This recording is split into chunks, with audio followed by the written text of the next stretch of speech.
"Your daughter is not invited to my birthday," my mother said. She did not look up from her plate as she spoke. She did not even pause the rhythm of her silver fork against the fine white porcelain. She said it with the same casual indifference she might use to mention that it was starting to rain outside. My 12-year-old just sat there, frozen, while everyone else at the table acted like this was perfectly normal. Have you ever felt like the invisible one in your own family? Like your presence was a luxury they could not afford to acknowledge unless they needed something from you? Drop a comment and let me know your story down in the comments. I would love to know who is part of our community. The air in the dining room was thick, heavy with the scent of night-blooming jasmine drifting in from the Savannah gardens, and the oppressive weight of a family legacy that felt more like a prison than a heritage. We were sitting in the historic colonial estate that had belonged to my family for generations. It was a house built on high ceilings, polished mahogany, and the kind of fake Southern hospitality that hides 1,000 sharp edges behind a honey-toned drawl. The table had been staged, with the precision of a museum exhibit. Candles flickered in silver candelabras, casting long, dancing shadows across the heavy linen napkins and the centerpiece that must have cost more than my first car. My mother, Amanda, sat at the head of the table like a queen presiding over a kingdom she believed she owned by divine right. She was a woman of the 1980s, her name once synonymous with the social elite, and her obsession with status had only sharpened with age. Across from me sat my sister, Taylor. She was the golden child, the one who had stayed close, the one who had married the right man and produced the right kind of children. She was currently sipping a vintage red, her eyes sparkling with a malicious sort of glee as she watched the color drain from my daughter's face. Beside her, her 3 children, Jacob, Hannah, and Noah, were perfectly dressed, their postures military straight, embodiments of the image my mother spent $15,000 a month to maintain. My husband, Tyler, sat beside me. He was calm, his hand resting gently on my knee under the table, a silent anchor in a room full of sharks. Tyler believes in peace. He believes that if you just breathe deeply enough and speak softly enough, the monsters will eventually go away. I used to believe that too. I used to think that if I was just responsible enough, if I was just useful enough, I could earn a seat at this table that did not feel like an audition. But tonight, the rules had changed. Amanda had just announced her Diamond Gala, a $15,000 milestone celebration designed to polish her standing in the Savannah social registry. It was a night for the refined, she said. A night for those who understood the value of a perfect silhouette. My daughter, Abigail, is 12. She is soft-hearted, observant, and she has her father's quiet kindness. She does not have Taylor's sharp elbows or my mother's practiced smirk. She sat there in a simple cotton dress, her dark curls reflecting the candlelight, looking at the grandmother who had just erased her from the guest list. "What should I wear, Grandma?" Abigail had asked only moments before. It was an innocent question, the kind of question a child asks when they desperately want to belong. And that was when the blade fell. "You are not invited, Abigail," Amanda repeated, finally looking up. Her eyes were like cold glass. "This event is for those who are sophisticated. I need to maintain a perfect image for the elite. And frankly, you just do not fit the aesthetic. You are too unpolished." The silence that followed was absolute. I felt the invisible chains of 29 years of survivor guilt finally begin to crack. I had spent my entire life being the responsible one, the one who handled the logistics of their crises, the one who paid the bills they could not afford while they pretended to be wealthy. I had been the silent investor in their version of family, footing the bill for their illusions while they overdrafted my compassion for years. Taylor took another long sip of her wine, her lips curling into a satisfied smile. "Family is about class, Madison," she said, using my name like a reprimand, and Abigail simply does not meet the standard. Mother needs this gala to be flawless. I looked at my daughter. Abigail was not crying. She was doing that brave child thing where she just stopped moving, her face becoming a mask of frozen hurt. It was the saddest thing I had ever seen. She had been waiting for permission to breathe in her own grandmother's house, and instead, she had been told she was a stain on the furniture. Anger was not loud this time. It did not involve screaming or throwing the heavy silver spoons. It was clinical. It was a balance sheet. I realized in that moment that my love for them had been a subscription I had been paying for, and the cost had just become too high. I did not argue. I did not deliver a speech about Southern manners or the meaning of blood. I simply set my linen napkin down on the table with a precision that felt lethal. "We are leaving," I said.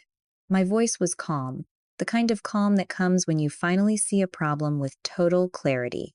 Amanda rolled her eyes, her 1980s upbringing making her allergic to any display of real emotion. "Do not be a drama queen, Madison. It is just one party." "It was never just one party," I replied, standing up and pulling Abigail's chair back for her. "It was one party too many." We walked out of that estate, leaving the silver and the porcelain behind. Behind us, I could hear Taylor's soft, mocking laughter, but it did not reach me. I was already calculating. I was already auditing. Inside my head, my life was glowing with a different kind of sunrise, the kind made of facts, numbers, and a quiet, methodical retribution. They were not shocked by what they had done. They were going to be shocked that I had stopped playing along. The drive home was a blur of streetlights and Abigail's quiet breathing. She did not cry. She did not scream. She just leaned her forehead against the cool glass of the car window, watching the Savannah oaks pass by as if she were a ghost looking in on a world that did not want her. When Tyler parked the car, the silence in the driveway felt heavier than the humidity outside. I did not say a word to him. I did not need to. He saw the look on my face, the one that said the peace talks were over. I did not head for the kitchen or the bedroom. I went straight to my office and flipped open my laptop. The blue light of the screen was the only thing illuminating the room. It was 11:51 p.m. In the logistics world, timing is everything. You do not wait for the storm to hit before you secure the cargo. You act while the path is still clear. I logged into my banking portal with a clinical focus. My heart was not racing. My hands were not shaking. This was not a breakdown. It was a long overdue audit. For years, I had been the silent investor in their version of family, the one who made sure the foundation did not crumble while they spent their time painting the walls gold. The first click was the mortgage support. Every month, I had been transferring $5,200 meticulously structured as property management fees through the trust to avoid IRS gift tax triggers to an anonymous account. My parents did not know the truth, but that trust was the only reason they still had a roof over their heads. I found the standing order. Cancel. Click. The second click was the family allowance. $1,200 a month for their living expenses, which mostly went to high-end groceries and Taylor's social club fees. I watched the transaction details for a moment, remembering the times I had skipped my own luxuries to ensure they never felt the sting of their own poor choices. Cancel. Click. The third click was the virtual card I had created specifically for the Diamond Gala. I had deposited $13,500 into it, money I had earned through extra shifts and careful planning. My mother had assumed that card was a bottomless well, a resource she could draw from to buy the very status she then used to exclude my daughter. I found the card management tab. Freeze. Click. The Diamond Gala was now just a collection of unpaid invoices and bounced checks. As the card's status changed to disabled, I realized how deep the trap of normalized cruelty really was. In families like mine, toxicity is not always a single explosive event. It is an atmosphere you learn to breathe until you forget what fresh air feels like. Amanda had spent decades making me feel like my financial support was a fee I paid for the privilege of being tolerated. She treated my daughter like an optional accessory, someone who could be discarded if she did not fit the perfect aesthetic of the week. I had been funding my own child's exclusion with my own sweat and silence. I had been treating their manipulation as an overhead cost of doing business with family. But tonight, the return on investment had hit zero. I leaned back in my chair and watched the cursor blink on the screen. This was not revenge. It was accounting. I had finally realized that my compassion was a luxury resource they had been overdrafting for a lifetime. I closed the laptop at 12:0 to 3 a.m., 12 minutes, to undo 5 years of subsidized abuse. Outside, the Savannah night was still hot and heavy, but inside my office, it was finally cool. I rubbed my eyes, and for the first time in a decade, there was no weight behind them. No regret, just the cold, sharp clarity of a balance sheet that finally added up. I sat in the darkness of my office, the only sound, the distant hum of the central air and the ghosts of 5 years ago whispering in the corners. People see the historic colonial estate overlooking the salt marshes of Savannah and think of old money and steady foundations. They do not see the cracks. 5 years ago, those cracks nearly swallowed the whole family legacy when the estate was on the verge of foreclosure. My father had made bad investments, and my mother, Amanda, refused to stop playing queen. They were weeks away from seeing their pride auctioned off on the courthouse steps. That was when I stepped in. I used every dollar of my savings and took out a loan to secretly buy the house through an anonymous trust. I became their landlord, hidden behind layers of legal paperwork and a faceless corporate entity. I let them stay, telling them a benefactor had bought the debt and allowed a family rate of $5,200 a month, exactly what was needed to satisfy the bank and keep the vultures away. Amanda never suspected a thing. She continued to walk those halls like she owned the mahogany floorboards, never realizing that every luxury was a gift from the daughter she treated as an afterthought. Looking back, I see I was bound by the invisible chains of the survivor. In toxic families, the child who manages to build a stable life is often drafted into a role they never asked for. You become the emotional and financial scaffolding for people who refuse to stand on their own. You are the responsible one, the one who pays the bills, handles the logistics, and keeps the peace. They tell you that you carry the weight because you are strong enough, but really, it is a cage without bars. I felt a twisted sense of duty to protect the legacy of parents who had never truly protected me. I stayed in those chains for 5 years, subsidizing their vanity and hiding their failures from the world while they built a social life that excluded my own daughter. I had convinced myself that my silence was a form of strength, but it was just a subscription to my own devaluation. But a chain only works as long as you believe the anchor is immovable. Tonight, the anchor shattered. Amanda had spent $15,000 on a gala using money I provided, all while telling 12-year-old Abigail she was a blemish on the family image. The realization was sharp and final. I was not their savior. I was their enabler. And the lease on their entitlement had just expired. I pulled a thick manila envelope from the bottom drawer of my desk. Inside was the deed to the estate. My name was not on the front, but my signature was on the trust documents. For 5 years, I had been a ghost in my own history, paying for the privilege of being ignored. Tomorrow, the ghost was going to speak. And for the first time, they were going to have to listen to a voice they could no longer afford to silence. The next morning, the silence I had cultivated was shattered by the sound of a digital landslide. My mother had realized the well was dry. The virtual card for the gala had been declined at the florist, and the $13,500 she thought was hers had evaporated. Amanda Henderson does not process reality through self-reflection. She processes it through projection. By 10 a.m., the smear campaign was in full effect. My mother did not call me to ask why the money was gone. She did not offer an apology for Abigail. Instead, she went straight to her preferred battlefield, social media. I watched from my office as the notifications began to roll in. She had posted a long, rambling status about the burden of ungrateful children and how some people place a $sign above a mother's heart. She called me a cold-blooded child who was trying to sabotage her milestone birthday out of spite. Then came Taylor. She could not resist a chance to twist the knife. She posted a photo of her children, Jacob, Hannah, and Noah, in their tailored outfits for the gala. The caption was a direct shot. Real diamonds do not have to try to shine. Some of us were just born for the spotlight. It was a cruel, thinly veiled reference to the unpolished comment Amanda had made about my daughter. The humidity of Savannah felt like it was crawling under my skin as I read those words. I did not respond to the tags. I did not engage in the comments. I opened a spreadsheet instead. In my world, a smear campaign is just an unauthorized marketing expense. It does not change the inventory.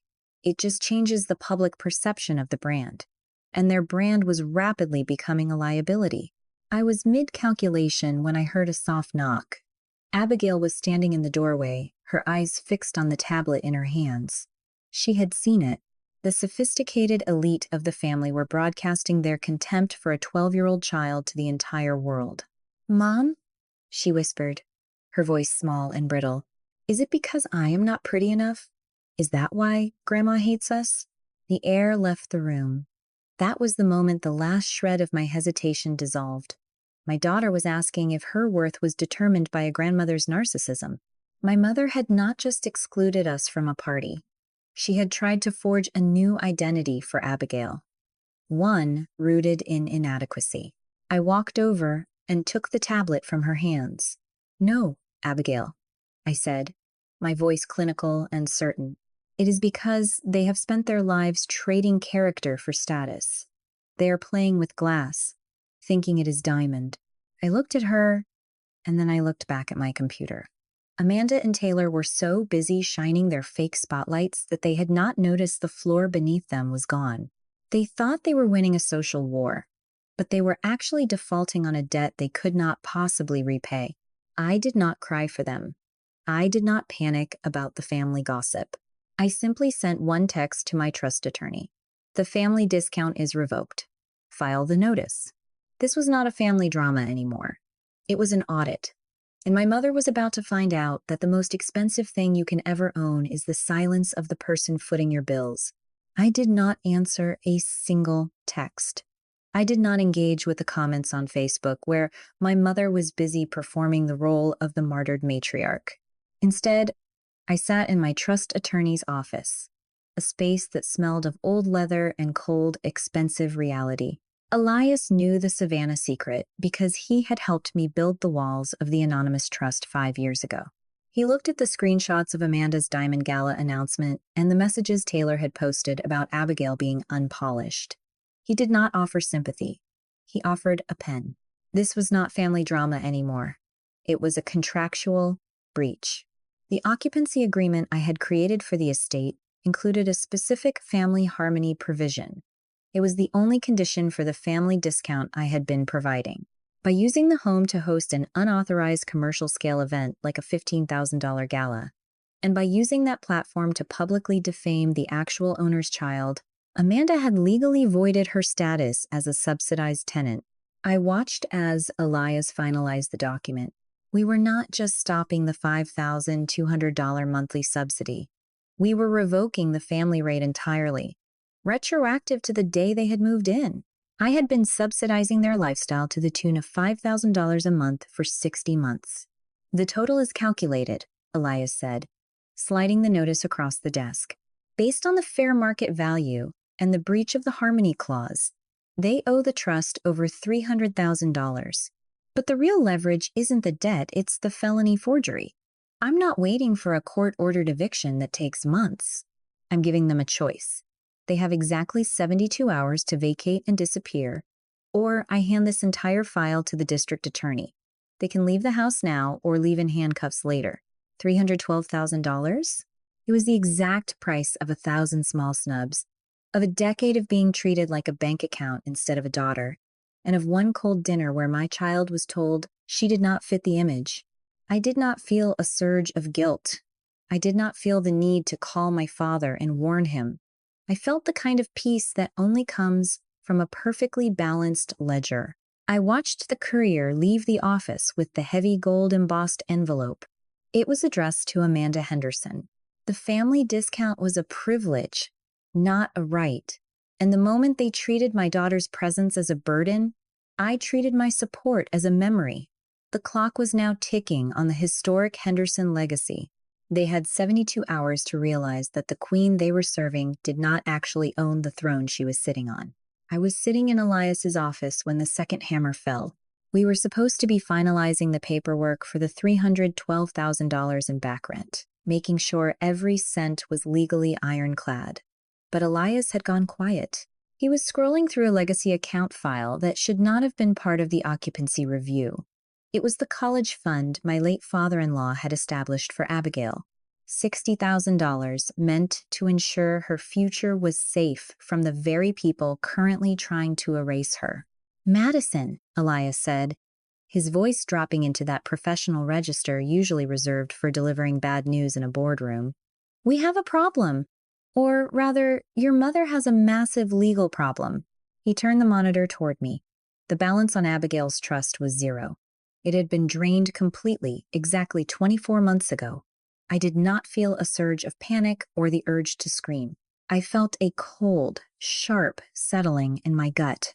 This was not a family dispute anymore. It was a forensic audit. I began scrolling through the digital withdrawal slips.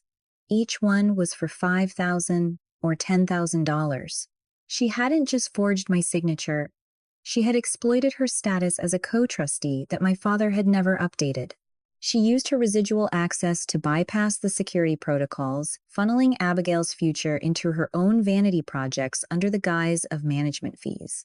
It was a sophisticated betrayal, a 1980s socialite using old-school loopholes for a 21st century crime.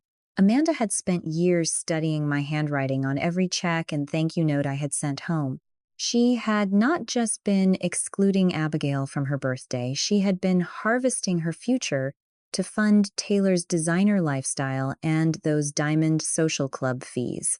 I realized then that my mother had not just treated my daughter as an afterthought, she had treated her as a line of credit. She had stripped Abigail's security to maintain a hollow Southern legacy that was rotting from the inside out. This was not just ungratefulness. This was a felony. I can have the forensic document examiner verify these signatures by tomorrow, Elias said. But Madison, if we move on this, there is no path back to reconciliation. This is criminal fraud. I looked at the signature on the last slip. The date was Abigail's 10th birthday. That was the day my mother had called to say she was too busy with a social obligation to visit her granddaughter. While I was at work earning the money to pay their $5,200 mortgage, she was at the bank, signing my name to steal from my child. I rubbed my eyes, trying to summon regret, but there was only clarity. Anger was not loud this time.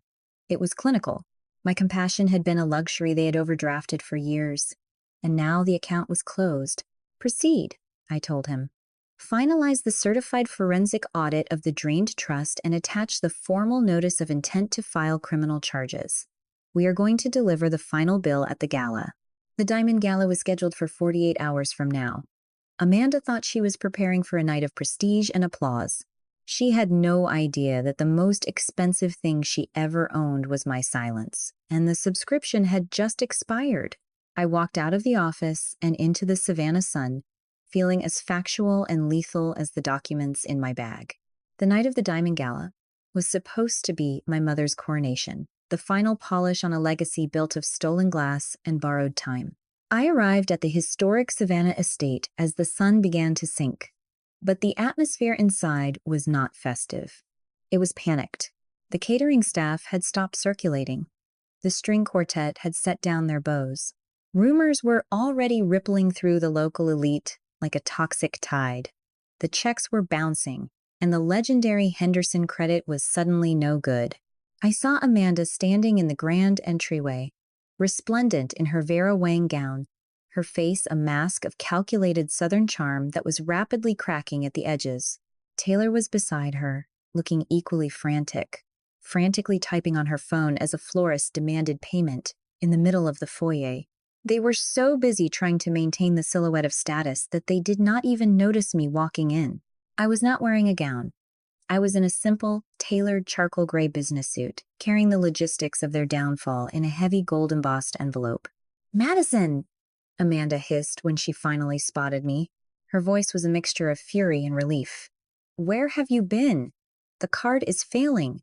You need to call the bank immediately. We have 300 guests arriving, and the staff is refusing to serve the champagne." I did not reach for my phone. I did not apologize for the delay.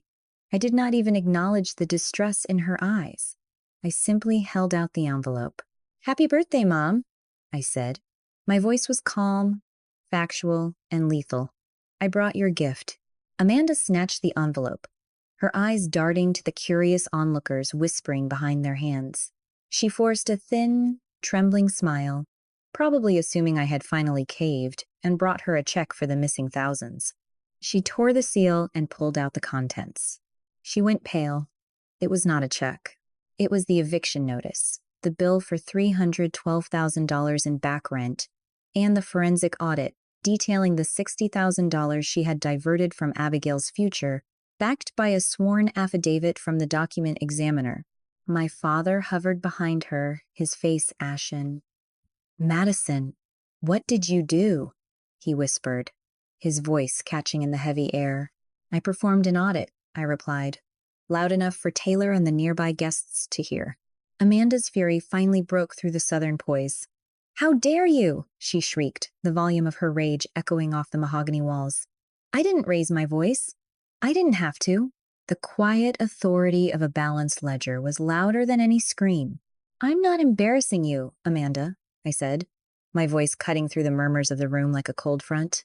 "I'm auditing you, and your accounts have been found wanting. In front of everyone? We are family. Blood helps blood. You are embarrassing your own mother on her milestone birthday." I leaned in, my expression as clinical as a balance sheet. Family does not steal $60,000 from a child's future to buy fake status. "Amanda," I said, "you said Abigail was not diamond quality enough to stand in this room?" "I agree, because from this moment on, this room does not belong to you. The anonymous trust that has been paying your $5,200 mortgage for 5 years is me. I am your landlord, and your lease is terminated for cause." The silence that followed was absolute. The elite of Savannah watched as the queen of the estate realized she was just a squatter in a house she could not afford. Georgia law might give a tenant weeks, but the penal code for $60,000 fraud gives you years in a state penitentiary. You have 72 hours to vacate this property voluntarily. After that, I stop being your landlord and start being the lead witness for the prosecution. Choose your next move very carefully, Amanda.